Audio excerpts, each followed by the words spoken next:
लेकिन इसी बीच मैं ईरान के एक ऐसे शख्स का जिक्र करना चाह रहा हूं जो अब यह तय करेगा कि बातचीत होगी या नहीं होगी, किन शर्तों पर होगी, डील होगी या नहीं होगी, और जंग होगी या नहीं होगी। ये सारे फैसले अब ईरान का वो शख्स ले रहा है जिसे ईरान का शेर कहा जा रहा है, जिसे ईरान का फौलाद कहा जा रहा है, जिसे ईरान का आज की डेट में सबसे शक्तिशाली जो है सेना का कमांडर बताया जा रहा है। मैं जिक्र कर रहा हूं आईआरजीसी चीफ अहमद वाहिदी साहब की। देखिए, मैंने आपको पहले अपने वीडियोस में बताया था, जब तक ईरान की सेना यानी अहमद वाहिदी साहब के जरिए अगर कोई अप्रूवल मिलता है किसी चीज का, तभी उस बात को माना जाएगा। और ईरान की पूरी जनता इस समय सेना के साथ खड़ी हुई है।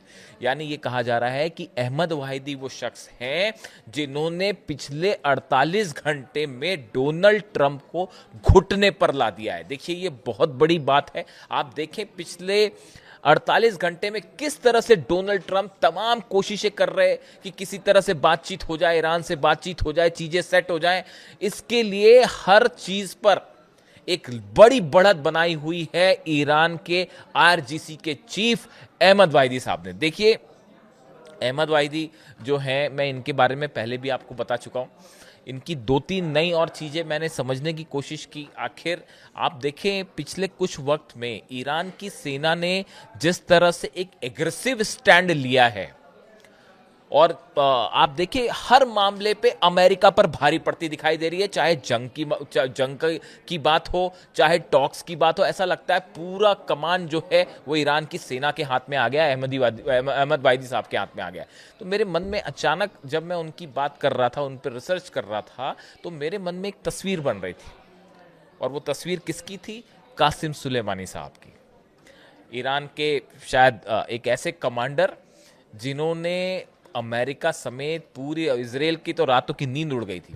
और कहा जाता है कि अगर कासिम सुलेमानी साहब जिंदा होते तो अब तक तो इजराइल को सीधा सीधा तौर पे हार हो चुकी होती।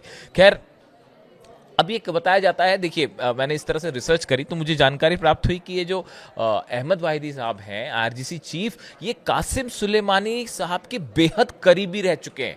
और उन्होंने कई मिलिट्री अभियानों में कैसे प्लानिंग की जाए, कैसे जो है वो सेना को अलग अलग पार्ट्स में डिवाइड किया जाए, कहां पे हमले करना है, कौन सी यूनिट्स कहां पे हमले करेगी, कैसे डिवीजन ऑफ जो है पावर करना है, इन तमाम चीजों की रणनीति बनाने में अहमद वाहिदी साहब जो हैं उन्होंने कासिम सुलेमानी जो हैं उनसे काफी कुछ चीजें सीखी है, बारीकियां सीखी है सेना की।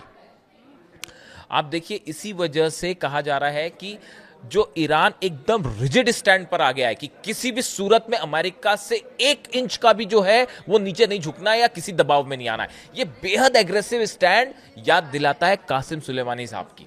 और अहमद वाहिदी अब हर फैसला ले रहे हैं, इसमें कोई किसी को भी कोई कंफ्यूजन नहीं होना चाहिए। पूरी कमान अब ईरान की सेना के हाथ में। बातचीत करना है, नहीं करना है, ट्रंप को क्या जवाब देना है, नेतन्याहू को क्या जवाब देना, हर चीज का फैसला ईरान की सेना कर रही है। देखिए, इसके अलावा आप बताएं, जैसे ये 1979 की जो इस्लामिक रेवोल्यूशन हुई, उस रेवोल्यूशन के समय से ही अहमद वाहिदी साहब सक्रिय रहे। और उन्होंने न सिर्फ कासिम सुलेमानी साहब बल्कि अली खामनेई साहब के भी वे बेहद ना सिर्फ करीबी रहे, बल्कि जो इनकी इस्लामिक रेवोल्यूशन के जो प्रिंसिपल्स हैं उनके वो एक बिल्कुल मजबूत फाउंडर समर्थक माने जाते हैं। जो विजन अली खामनेई साहब का था, देखिए ये दो तीन चीजें मुझे ऐसी लगी जो जिस पे ईरान एक बार फिर से कंसोलिडेट करके आगे बढ़ रहा है। देखिए, वो अली खामनेई साहब का विजन, जो सुप्रीम लीडर थे वो, लेकिन उनका ये विजन बड़ा साफ था कि कौन ईरान का दुश्मन है और उससे कैसे निपटा जाए। देखिए, अली खामनेई साहब हमेशा ये बात कहते रहे, अमेरिका से बातचीत का कोई मतलब नहीं होगा। ठीक है, बातचीत करनी चाहिए, उन्होंने कहा ठीक है बात करिए, लेकिन इसका नतीजा नहीं निकलेगा। और इसी विजन को लेकर अब अहमद वाहिदी साहब आगे बढ़ रहे हैं। वो इस बात को समझते हैं। आप खुद सोचिए, डेलीगेशंस आ रहे हैं अलग अलग, अगर बातों के और दौर होते भी हैं, लेकिन यूरेनियम के मुद्दे पे सहमति कैसे बनेगी? इसीलिए कल ईरान की सेना ने कहा कि हम वहां कहीं पे किसी भी जगह पहुंच जाते हैं, बात कर लेते हैं, चलिए ठीक है बात कर लेते हैं उससे, लेकिन बात आगे कहां बढ़ेगी, डील कहां होने वाली है? आप तो धमकियां चमकियां दे रहे हैं लगातार, आपके हथियार पहुंच रहे हैं, ग्लोब मास्टर से जो है वो आप हथियार पहुंचा रहे हैं, टॉमहॉक मिसाइल पहुंचा रहे हैं, और ऐसे में आप बातचीत की बात करते हैं कैसे रिस्पेक्टफुल तरीके से? तो ईरान की सेना का विजन बिल्कुल क्लियर है कौन क्या करना चाहता है। ये बात अलग है कि एक अंतर्राष्ट्रीय मैसेज देना है कि भाई ये ना मैसेज जाए कि ईरान बात करने के लिए नहीं आया, तो उसलिए एक हो सकता है स्टैंड ईरान का, लेकिन होगा क्या नतीजा ये बिल्कुल साफ है। बड़े स्तर पर ईरान ने तैयारी की है। Kharg island, Qeshm island, Larak island, जितने ये द्वीप हैं सब पे मिसाइल्स तैयार हैं, सब पे पनडुब्बियां तैयार हैं, 5 लाख से ज्यादा सैनिक हॉर्मुज के आसपास तैयार है कि अगर ग्राउंड ऑपरेशन होता है तो जवाब दिया जाएगा। इसीलिए एक्सपर्ट्स बता रहे हैं कि इतना सब होने के बाद भी डोनाल्ड ट्रंप ग्राउंड ऑपरेशन की हिम्मत नहीं करेंगे। 10,000 20,000 सैनिक से ईरान में ग्राउंड ऑपरेशन नहीं किया जा सकता। कम से कम 5 लाख सैनिक अगर डोनाल्ड ट्रंप उतारने की हिम्मत रखते हैं ईरान पे तब ग्राउंड ऑपरेशन करें, उसके बाद भी कोई गारंटी नहीं कि 5 लाख सैनिक उतारने के बाद भी अमेरिका जीतेगा। जो स्ट्रेंथ है ईरान की सेना की, और देखिए इस समय सबसे बड़ी बात वो स्ट्रेंथ से ज्यादा यह है कि ईरान की सेना और लोगों में भयंकर गुस्सा है, और वहां के लोग बिल्कुल एकजुट दिखाई दे रहे हैं, खासतौर पर सेना के साथ। कौन सा नेता क्या कह रहा है अब ये बात अलग। और सबसे बड़ी बात सुनिए, जो ईरान के सुप्रीम लीडर है नहीं मुश्तबा खामेनी, उनको लेकर भी ये खबर है कि उनको सेना का पूरा समर्थन हासिल है। यानी अहमद वाहिदी साहब और मुश्तबा खामेनी जो है इनके बीच में बहुत अच्छा कोऑर्डिनेशन है, और जोल कद्र साहब जो है वो तो है ही सचिव जो है, इनके बीच में भी ये 3 लोग ऐसे हैं जिनके बीच में कोऑर्डिनेशन बहुत अच्छा, और इन्होंने एकदम रिजिड स्टैंड ले लिया कि बस बहुत हुआ, अब ये तमाशा नहीं होगा। और तो इसलिए ये जो डोनाल्ड ट्रंप, आप देखिए अमेरिका की इससे कमजोर विदेश नीति मैंने कभी नहीं देखी इतने सालों में।